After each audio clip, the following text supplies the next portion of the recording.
Ako po'y nakikisama sa inyong lahat sa pagbati natin sa dating Pangulo ng ating bansa, Mayor Rodrigo Roa Duterte, sa pagsapit ng kanyang ika-80 kaarawan ng pagsilang.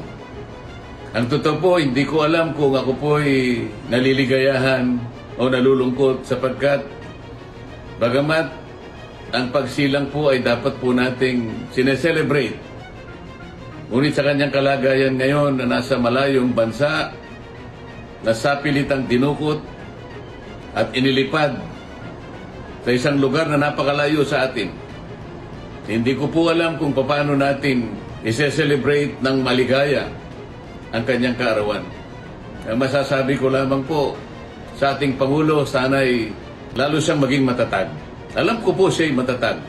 Wala pong problema doon. I do not doubt his tenacity and endurance as a leader.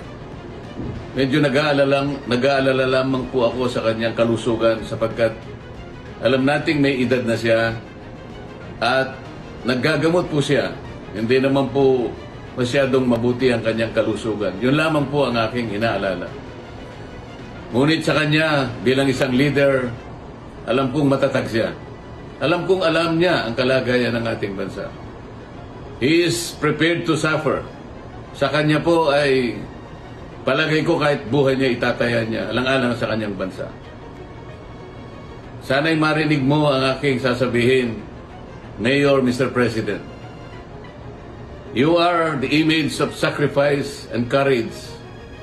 You are the epitome of a leader who gave it all but asked for nothing. You are the unifying force to restore the rectitude and the majesty of our laws. You are the embodiment of a leader that inspires a brave, independent, and sovereign nation. Sa atin pong mga kababayan, huwag po kayong mawawalan ng loob. I always believe that there is time for reckoning and for truth to prevail.